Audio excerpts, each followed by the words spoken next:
mais non la c'est les premiers mots c'est toujours comme ça. C'est ça. Bon, en réalité, pour moi, le discours du président de la République, en fait, moi, le jour J, le matin, on m'a demandé l'an ci discours et j'ai répondu rien du tout. Ah bon? Ah oui, je n'attendais rien du tout, rien de nouveau dans le discours. Par contre, Diomaye Faye, président de la République, bi ma gis démb discours bi ma déglu démb am na des bonnes notes, très sincèrement, de très bonnes notes. Il y a eu des notes plus ou moins mauvaises, mais il y a eu des omissions aussi. Wala boog ak des promesses yu nga xamante ne defoon nañ ko 31 décembre 2024. ñëwaat na ci 30 même les mêmes promesses ñëwaat nañ ci 31 décembre 2025. Maintenant les bonnes notes. Le président de la République a commencé boo gisee li tax mu nekk élément de langage wu parce que boo leen dégloo ñoom ñëpp la coalition Diomaye président ci plateau yëpp parce que j'ai eu la chance d'écouter tout le monde wala du ma ne tout le monde sax mais d'une dizaine de plateaux yu nga xamante ne am na démb yëpp déglu naa mais c'est presque les mêmes éléments de langage ci reconnaissance bi nga xamante ni président de la République am na ko ci ñi nga xamante ne ñoom ñoo tee la nation la République muy l'armée les forces de défense et de sécurité ñi nga xamante ne ñoom ñooy kilifa diine yi kilifa aada yi toutes les forces vives de la nation. Cette reconnaissance là wane aussi que la République est au-dessus de tout le monde de tout ce lu ñu mën a entreprendre ñoom ñu koy ndamoo. C'est-à-dire c'est peut-être la première fois que Bassirou Diomaye Faye soit ferme ci côté boobu noonu wala boog mu taxaw ci jël ci temps mais tous les présidents yi fi jaar yëpp seen discours dañuy commencer par saluer l'armée, par saluer les forces de défense et de sécurité, les forces vives de la nation. Foofu la ñuy commencer tous les présidents rendre leen hommage foofu la ñuy commencer. Pourquoi? Je me pose la question à savoir pourquoi foofu noonu parti boobu noonu war a nekk élément de langage ou la coalition Diomaye président wala boog le gouvernement, je veux dire le gouvernement ba war a mën a tax ñoom ñëpp ñu ciy wax di wane ne le président wane na sa reconnaissance envers non mais pour moi c'est un non-événement pour un discours à la nation quand même parce que le président de la République mooy chef suprême des armées moom mooy la clé de voûte de toutes les institutions.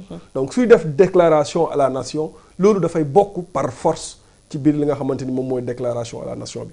Beneen bi mooy une bonne note mooy li nga xamante ni foofu la taxaw ci féminicide ça j'ai beaucoup aimé. Parce que très franchement moi j'ai envie de voir un président de la République porter la voix des femmes.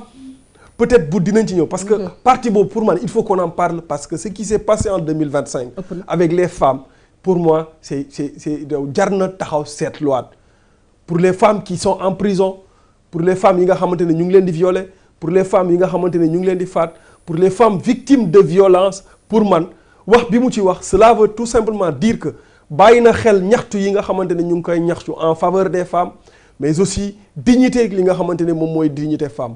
Bëgg naa ñu ñëwaat ci peut-être ci biir kii bi ñu wax ci bu baax a baax. Ça c'est une bonne note. Autre bonne note mooy reconnaissance bi nga xamante ni président de la République reconnaître na ni état continuité la. J'ai beaucoup apprécié, j'ai beaucoup aimé. Xam naa gars yi dinañ ne seytaane la parce que waa Pastef bi Diomaye ne état continuité la ñoom ñu mer man ma kontaan ci dinañ ne kon man Iblis la. Mais peu importe l'état continuité la état da ngay doon passif yi ak actif yi tey soo fi fekkee lu baax ak lu bon yow yaa koy doon da ngay corriger après nga tenir nga dem. Donc ça ce sont des bonnes notes pour man ñu nga xamante ni buñ duggee ba ci biir ci bu ñuy jël thème par thème dinañ ci wax li nga xamante ni moom mooy ci suñu xalaat. Leneen li mooy le président de la République a annoncé des réformes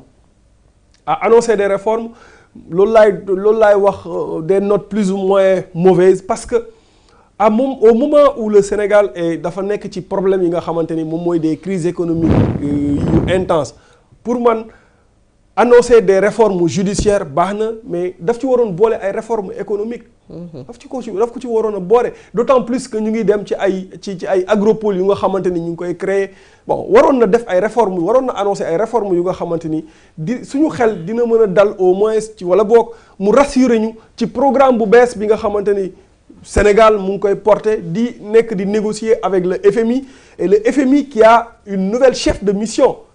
Gamaël bi mu paree dem na, il y a une nouvelle chef de mission qui est là. Cette chef de mission avait annoncé des audits. Bu defee audit yi ba pare war na ñëw ñu waxtaanaat ci programme bu bees bi. Pendant ce temps ñu ngi annoncé ay baisse des prix pendant ce temps ñu ngi dégrader suñuy notes. Moody's dégradé na 2 à 3 fois suñuy notes. Standard & Poor's dégradé na 2 fois suñuy notes. Rating & Poor's dégradé na suñuy notes. Bon 2025 bi dégradé na ko benn yoon 2026 bi peut-être bon ay dégradation yu nga xamante ni pour la première fois au Sénégal depuis les indépendances à nos jours ñu wàcc ba ay CAA moins ay CAA moins CAA1 avec perspective négative yoo nga xamante ni peut-être yooyu le président waroon na cee mën a jël kàddu wax ñu fan lañ jëm ci côté koom ci li nga xamante ni moom mooy à l'avenir. La question de la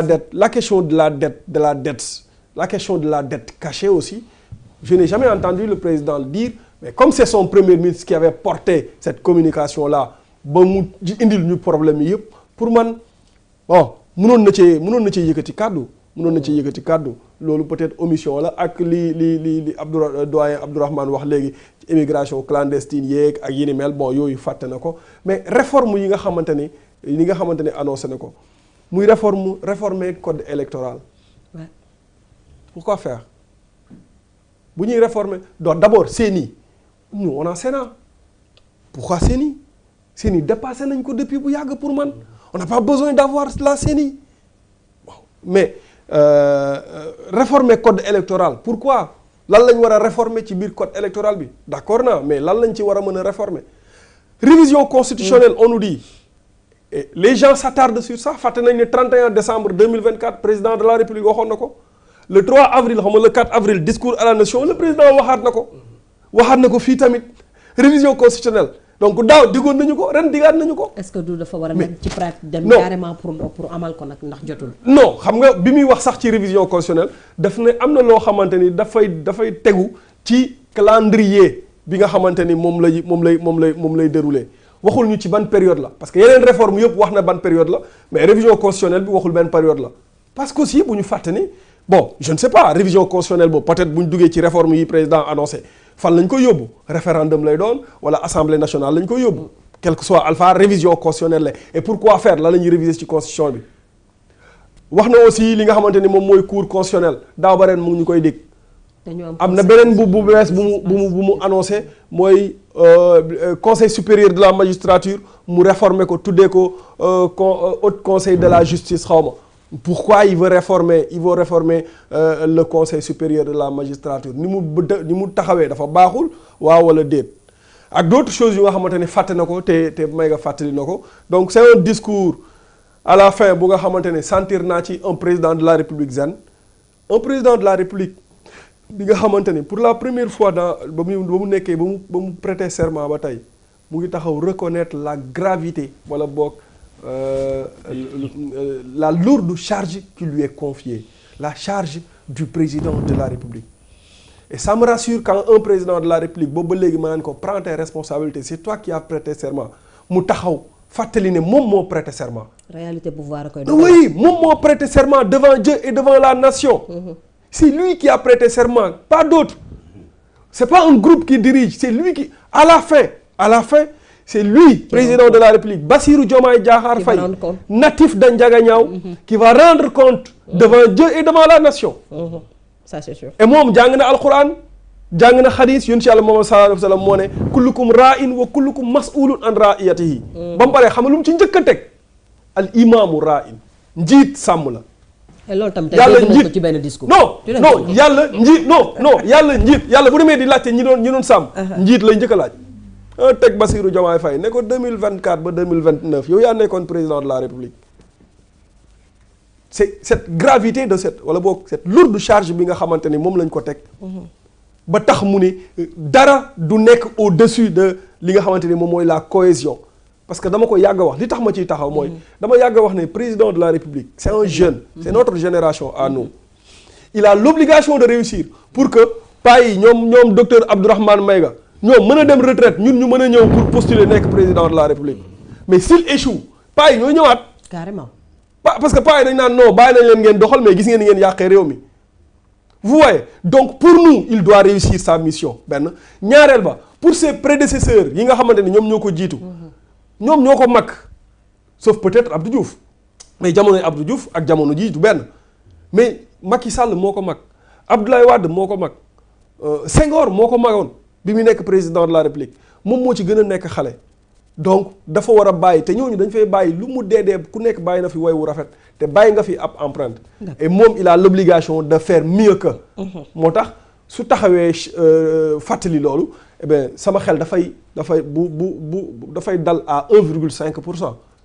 dès que dal na rek c'est bon. ah di waaw foog mu may jox tuuti.